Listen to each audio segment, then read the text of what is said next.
E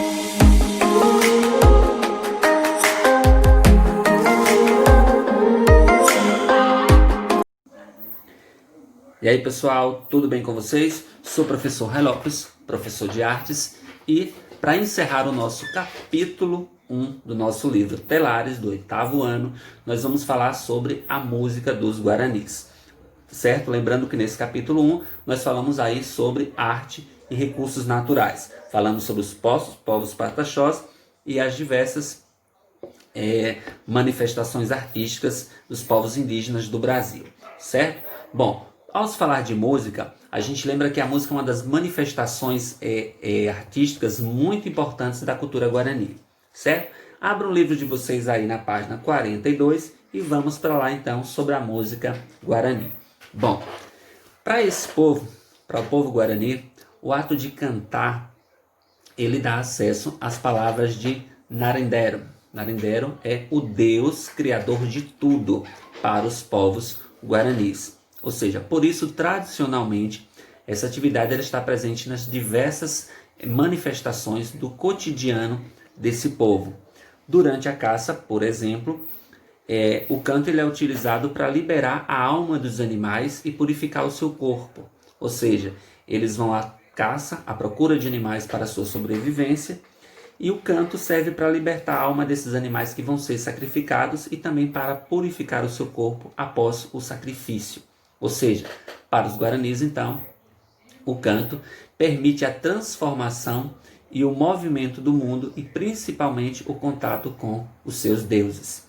A palavra cantada ou a palavra falada, ela é uma forma de manter membros da aldeia em comunhão com as suas divindades, com os seus deuses, com os seus ancestrais, né? com as suas memórias, além de transmitir com isso as forças espirituais e corporal que ajudam a manutenção da comunidade, da comunicação com os seres divinos, com os seres, com as suas divindades, com as suas crenças. Bom, atualmente o canto também é uma das formas de os indígenas guaranis valorizarem a sua cultura e reafirmarem também a sua identidade. E o canto indígena brasileiro, de certa forma, ele apresenta algumas características. Né? E quais seriam essas características? Entre as principais características, nós podemos destacar 4 delas. Né? Nós podemos destacar as melodias cíclicas, ou seja, que são entoadas repetidamente durante os cantos. Nós podemos falar sobre os desenhos melódicos simples, né? Ou seja, uma pouca variação de altura nas sequências e nas notas cantadas pelos indígenas. O pulso marcado, que geralmente é marcado com palmas ou até a batida dos pés no chão, que é uma especificidade dos cantos coletivos ou cantos em grupos, geralmente sempre marcados com palmas ou batidas de pé no chão muito forte, para marcar o passo e até o ritmo do canto. E o timbre é anasalado, como se fosse projetado pelo nariz e pela boca. Essas são as principais características, então, da música guarani. Bom, para acompanhar a dança e o canto, os povos indígenas eles também utilizam alguns instrumentos musicais que são característicos desses povos, certo? Em geral, os instrumentos indígenas eles são produzidos e são construídos de materiais naturais, como couro de animais que eles caçam, como a madeira, como sementes, fibras, ou seja, o que eles encontram próximo às suas aldeias, o que eles têm à sua disposição da natureza, é o que eles utilizam para a fabricação dos seus instrumentos. É provável que vocês já tenham conhecido alguns desses instrumentos, vocês já tenham tido contato com algum instrumento desse, mesmo sem saber a sua procedência, certo? Mas boa parte desses instrumentos que a gente vai falar aqui são de procedência indígena, ou seja, tem a origem indígena. A exemplo do maracá ou chocalho, que é esse objeto que vocês vão estar observando aí, que vocês têm no livro de vocês, mas que vai aparecer aqui para vocês também, né, o maracá ou chocalho, que é um instrumento de percussão, né, geralmente feito de cabaça, com sementes ou contas no interior, E o som se parece com o chocalho do rabo de uma cascavel. Já ouviram o chocalho de uma cascavel? Pronto. O som produzido pelo maracá ou pelo chocalho parece o barulho produzido pelo chocalho do cascavel, do rabo do cascavel. Né? Os maracás, então, são bastante utilizados nas cerimônias festivas dos povos indígenas, não só guaranis, de todos os povos indígenas, na verdade, que habitam o território brasileiro. Pau de chuva, que a gente já comentou também em assuntos anteriores, quando a gente falou aí sobre os povos indígenas, sobre a arte, né, e recursos naturais. Nós falamos aí sobre o pau de chuva, a festa das águas, né, dos povos pataxós. A gente comentou sobre o pau de chuva, né? Como nós já vimos, o pau de chuva é um instrumento de percussão também, né, de formato cilíndrico, feito de madeira, e que também tem sementes ou contas no interior. Tem esse nome porque o som produzido por ele se assemelha com o barulho da chuva caindo, certo? Então esse instrumento é feito geralmente de madeira com sementes dentro. É comum que se tenha também dentro desses instrumentos alguma mola, para que as sementes ou as contas que estão no interior, elas não, ao chacoalhar o pau de chuva, elas não desçam imediatamente de um lado para o outro. Elas têm uma certa dificuldade, que é o que vai dar aquele barulhinho que a gente vai imaginar que seja um barulho de chuva caindo. Bom, o tambor, que é esse outro objeto aqui, é um instrumento de percussão de formato cilíndrico, né, cuja a estrutura em geral ela é feita de madeira, mas ela é recoberta geralmente com couro de animais. Costuma ser tocado com as mãos, mas pode também produzir uma grande variedade de sons e pode ser utilizado também baquetas para bater no tambor. Mas o mais comum é que se bata o tambor com as mãos, certo? Flauta e o apito, que é um outro instrumento, são instrumentos de sopro, feitos geralmente de madeira, né? Os sons produzidos por eles são muito variados, vai depender do formato da flauta, do formato do apito, que a gente vai ter sons diferenciados também, e se assemelham com um assovio, né? O vento, canto de pássaros, vai depender muito do formato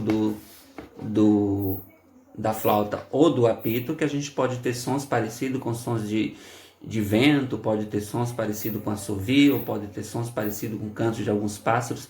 É comum que vocês já tenham, por exemplo, tido contato com algum apito de madeira, e o som produzido por esse apito de madeira é o som de um pássaro, muito utilizado pelos povos indígenas para chamar a atenção dos pássaros. Então eles tocam o apito, certo? Esse apito ele vai fazer um barulho de uma ave, por exemplo, do anambu, um exemplo, e ali vai chamar aqueles pássaros para perto, e ficava mais fácil dos povos indígenas capturar. Era muito utilizado por caçadores, né? Ainda hoje utilizado por alguns ainda. É comum você ir em uma feira, onde vende artesanato, onde vende objetos feitos de madeira, instrumentos, e você encontrar geralmente esses apitos que chamam pássaros, que servem para atrair pássaros para a sua caçada.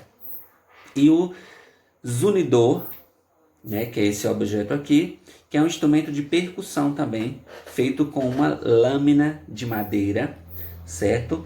E atada a um fio, geralmente a um fio, né, que é girado em torno no ar, produzindo um zumbido. Esse zumbido ele se assemelha bastante ao som de folhas se revirando no vento.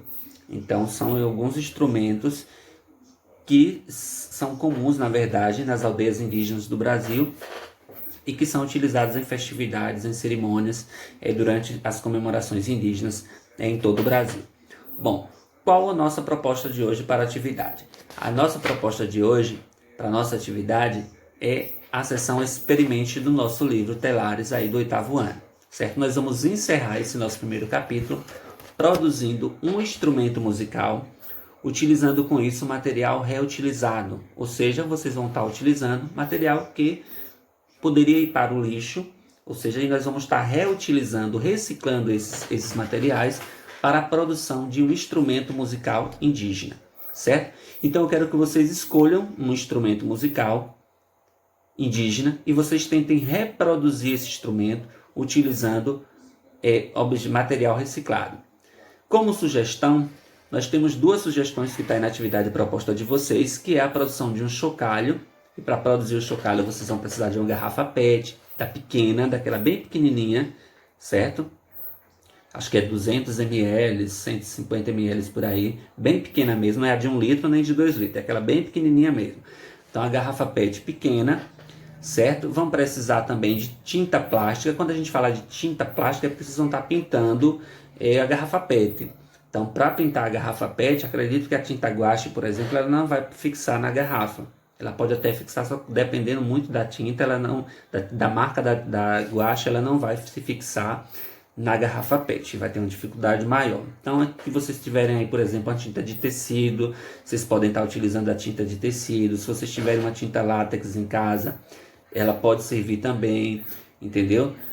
Vocês podem estar utilizando até o próprio corretivo, se você não tiver nenhum outro tipo de tinta. Se você tiver o corretivo em casa também, você pode estar utilizando o corretivo para fazer essa pintura também. Você pode estar utilizando esmalte de unha, se você tiver em sua casa. Se a sua mãe tiver, você pode estar utilizando também esmalte de unha. Você tem diversos materiais que vocês podem estar utilizando para fazer a pintura de vocês. Só alertando que a tinta guache não é a mais indicada, porque ela vai ter uma dificuldade enorme para vocês conseguirem fixar a tinta guache na garrafa PET para fazer essa pintura. Mas vocês podem estar utilizando então esses outros espécies de tinta aí, ou de verniz, para estar utilizando para a pintura de vocês na garrafa PET, ok?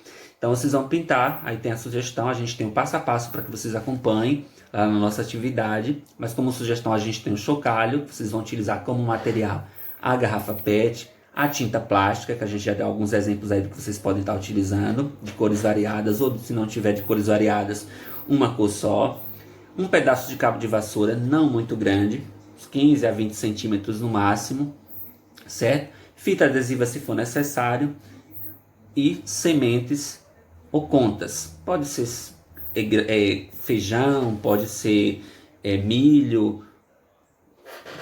Provavelmente vocês vão ter o feijão ou milho em casa, vocês podem estar utilizando então essas sementes aí, ou sementes de grãos de feijão, ou então grãos de milho, que vocês podem estar utilizando tranquilo para fazer o chocalho. E aí o passo a passo vocês vão ter lá na atividade como vocês vão estar fazendo, não tem muito segredo não. Vocês podem estar, como sugestão a gente está dando para vocês também na nossa atividade proposta, que vocês produzam um pau de chuva, que vocês vão precisar aí de um pedaço de cano PVC, cano de água, né? E também de tinta, mesmo processo da tinta guache no cano também vai ter uma dificuldade muito grande para vocês conseguirem pintar, mas vocês podem estar utilizando outros tipos de tinta para estar pintando o cano de PVC. 2 tampinhas para vedar um lado e o outro do cano, já que ele vai estar aberto nas suas laterais, vocês vão ter que vedar um lado e vedar o outro antes de colocar a semente dentro. Quem conseguir uma molinha, se tiver alguma mola em casa, pode até ser mola de caderno, algum tipo de mola para você introduzir dentro do pau de chuva, caso você vá fazer o pau de chuva. Se tiver uma mola, você pode colocar uma molinha dentro. Se não tiver, não tem problema. Você só coloca o carocinho de feijão, ou de milho, ou contas. Mas o feijão ou o milho vai resolver o problema. Até de arroz, se você tiver arroz, está muito caro, mas vocês podem estar utilizando arroz também. Só vai utilizar um pouquinho, não vai fazer muita falta não. Certo? Então vocês podem estar produzindo o chocalho ou o pau de chuva.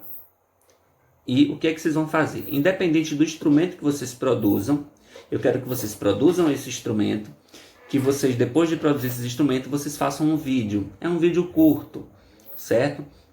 De no mínimo aí uns 30 segundos e no máximo aí 1 minuto, que vocês só vão falar, vão apresentar o instrumento que vocês construíram. Vocês podem construir, lembrando, o chocalho e o pau de chuva é apenas de sugestões. Vocês podem estar produzindo qualquer outro instrumento indígena. Vocês podem estar produzindo uma flauta, podem estar produzindo um apito, um chocalho, pau de chuva, um tambor, um zunidor, o que vocês quiserem produzir, certo? Nós sugerimos o chocalho ou o pau de chuva, mas fica a critério de vocês estar produzindo o instrumento que vocês acharem mais fácil, que o material seja mais acessível para que vocês estejam fazendo. Vocês podem pesquisar na internet instrumentos indígenas produzidos com material reciclado, para ter uma ideia, assistir alguns vídeos e ver o que é que vocês vão produzir.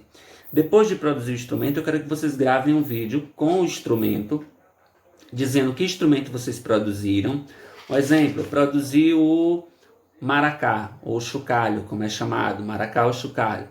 Vocês vão dizer, esse instrumento, o maracá, é um instrumento de percussão, geralmente ele é feito de cabaça, com sementes de contas, no interior. O som dele é produzido, o som produzido por ele se assemelha ao chocalho de uma cascavel. Um exemplo, vocês podem pesquisar informações sobre o maracá, informações sobre o pau de chuva, e vocês falar um pouquinho sobre aquele instrumento. E depois vocês vão chacoalhar o instrumento de vocês vão bater, vocês vão soprar, dependendo do instrumento que vocês forem fazer, só para demonstrar o som produzido pelo instrumento que vocês confeccionaram com material reciclado. Entenderam? Vocês vão produzir um instrumento musical indígena, utilizando material reciclado. Depois da produção, vocês vão gravar um vídeo falando sobre o instrumento que vocês criaram, certo? Sobre o material que ele é feito, não o material que vocês fizeram, o material com que os indígenas costumam fazer aquele objeto, aquele instrumento.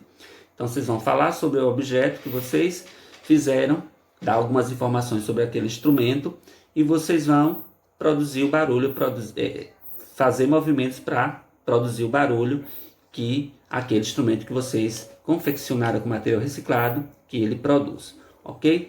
Essa é a nossa atividade proposta, as informações estão lá na atividade, certo? E qualquer dúvida vocês podem chamar no PV, qualquer dúvida que tiverem, vocês podem estar pesquisando também na internet como produzir esses instrumentos. Ok? Nós vamos ficar por aqui, tenham um excelente dia, certo? E até a nossa próxima aula.